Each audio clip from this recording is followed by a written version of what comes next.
Now, should women cover their hair when praying? Now, this is what a lot of people misunderstand. Excuse me. The covering of the hair. You see, to understand the covering of the hair, you need to go back to study the cultures that these things was written to. Are we together?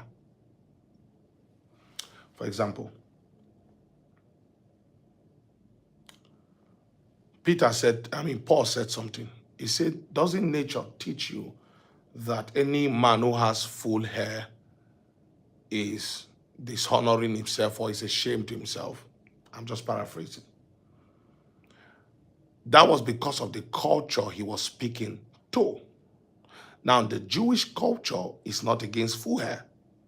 So if you want to take the teachings of Apostle Paul on hair growth or the length of your hair as authority, it means that Jesus himself dishonored himself, because Jesus was a Jewish man and he didn't keep a low hair.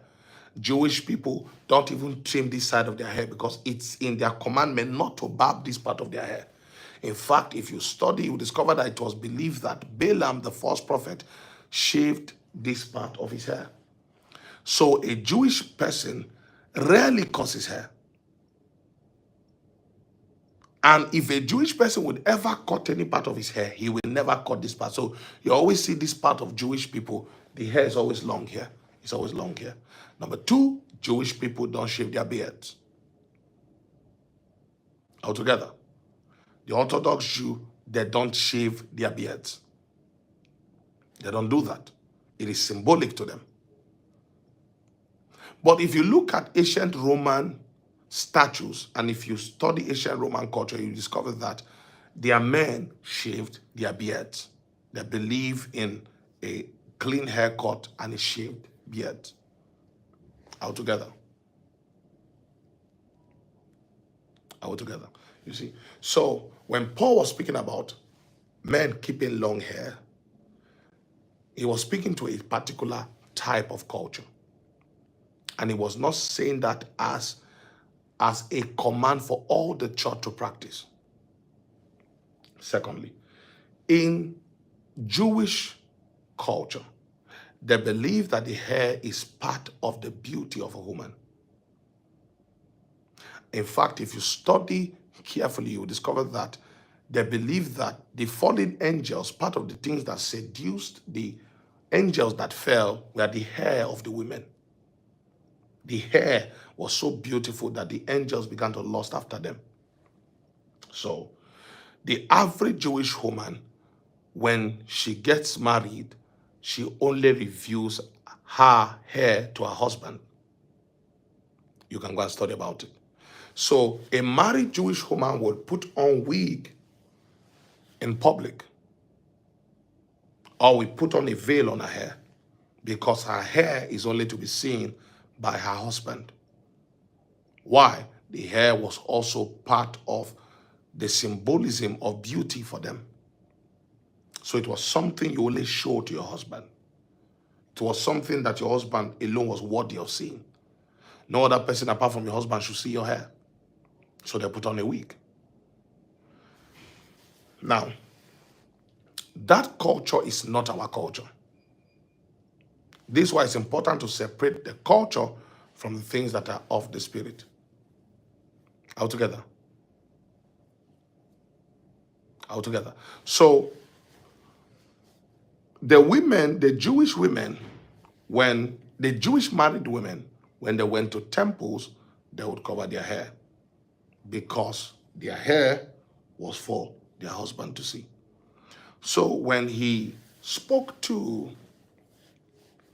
the church and said, okay, the women should cover their hair, and any woman who prays with her head uncovered dishonors her head. Now, who is the head of a woman? It's the man that married him.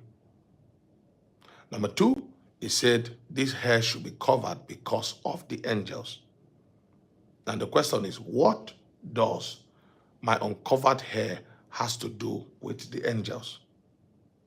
Now, if you do not go and do your own personal studies, you will not understand this narrative about the fallen angels being seduced by the hair of the women. Are we together?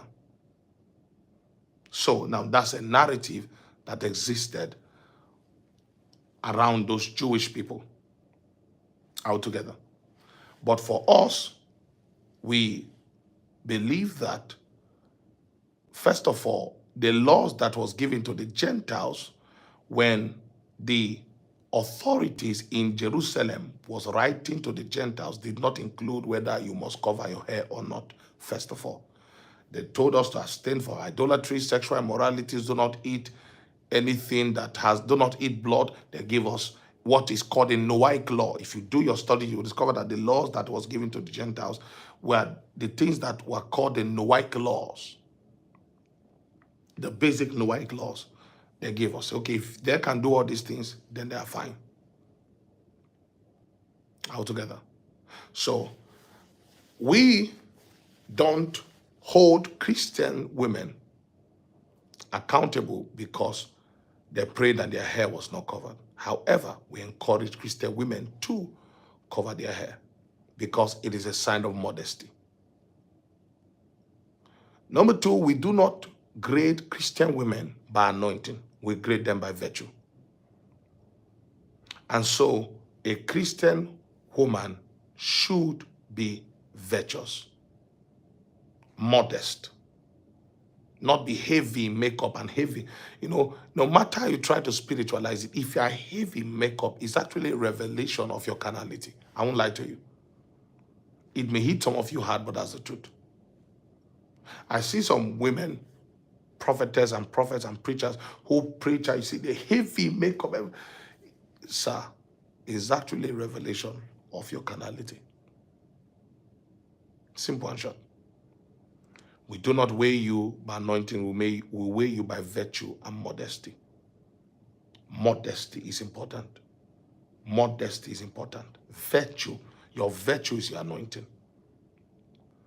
I will say this, any Christian woman that does not know modesty and virtue has a problem. Any Christian man that does not know self-control has a problem. One of the strongest gifts a Christian man should have is self-control. One of the strongest gifts a Christian woman should have is modesty and virtue. If a Christian man has strong self-control and a Christian woman has modesty and virtue, guess what? They will raise a beautiful home. Notice I didn't say the man must have power to fast, power to pray. He should have self-control. The way he thinks, the way he speaks, his appetite is self-control. And then the woman should be modest in all things.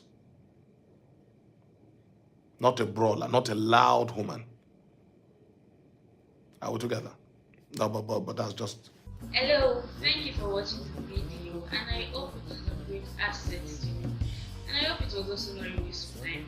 If you haven't commented, if you haven't liked, please do that. And for more videos, kindly subscribe to our YouTube channel to get more videos. God bless.